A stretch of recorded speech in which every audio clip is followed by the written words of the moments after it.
अजीम माँ, आज आपको एक ऐसी माँ का बताता हूँ जिसे अपने बच्चे पालने में कोई शर्म महसूस न हुई, जिसने उनके लिए तंज़ा फ़िक्रात सुने, बेइज्जती बर्दाश्त की और मजाक तक आ गया आफरीन इस माँ पर। घर के बाहर वाला दरवाज़ा देर से खुला। पप्पू तेजी से घर में दाखिल हुआ और जोर जोर से चलाने लगा, मामा जान, हमें 15 दिसंबर से छुट्टियां हो रही हैं और 3 जनवरी को स्कूल जाना है। तौबा तौबा, इस नगोर हुकूमत के पास महंगाई और छुट्टियों के अलावा कोई काम नहीं।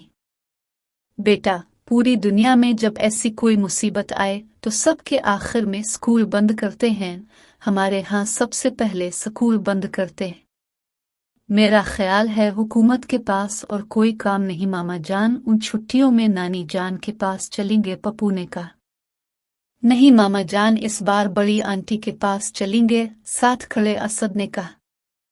नहीं मामा जान, नानी जान के पास चलेंगे, वहां गिने शकरकंदी और ताज़ा गुड़। पप्पू ने कहा मामा जान, आंटी के पास अंकल की शॉप से मिठाई, फ्रूट लेज वगैरह और साथ तलहा, उमर और फरीद भाई हैं, खूब खेलेंगे। अच्छा भाई, पहले बैग तो रखो, इतना वजन अलिफाटे खड़े हो, आपको एहसास नहीं हो रहा? रात को जब आपके पापा आए तब फैसला करेंगे, उनकी मामा ने कहा। मामा जान, आपकी सिफारिश बहुत अहम है, प्लीज नानी जान के पास। नहीं आंटी के पास। शाम को उनके पापा आए, दोनों ने भागकर इस्तकबाल किया और कहा, पापा जान, आपका इंतजार हो रहा था, आज से छुट्टियां हो गई हैं, इस बार नानी जान के पास। पापा जान, बड़ी आंटी के पास। अब भाई अपनी मामा से मामला कर लो, मेरे पास छुट्टियां नहीं हैं, मुझे छुट्टी नहीं मिलेगी। असद बेटा, आप अपनी मामा के साथ। नहीं पापा जान, इतना लंबा सफर आपके बगैर नहीं कर सकते। वैसे भी मामा जान से चला नहीं जाता, उनके घुटनों में दर्द है, बाजार जाना हो तो रास्ते में सांस लेने बैठ जाती हैं, मुझे बड़ी उलझन होती है, मैं आपके बगैर नहीं जाऊंगा। असद ने कहा, भाई मजबूरी है, वरना आपके साथ जाता। भाई, आपकी वालिदा बीमारी की वजह से फरबा हो गई हैं, माँ तो माँ होती है।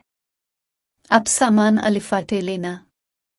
पापा जान, आपकी बात तो ठीक है, मगर मुझे उनके साथ शर्म महसूस होती है, मुझे जगह जगह रुक कर उनका इंतजार करना पड़ता है। कई वाकिफकार और क्लास फीलो देखते हैं, मेरा मजाक बनाते हैं। भाई, इसमें मजाक आड़ाने वाली कौन सी बात है? ये तो निज़ाम कुदरत है, इसमें आपकी मामा का क्या कसूर? फिर भी पापा जान, मैं आपके बगैर नहीं जाऊंगा, असद ने कहा।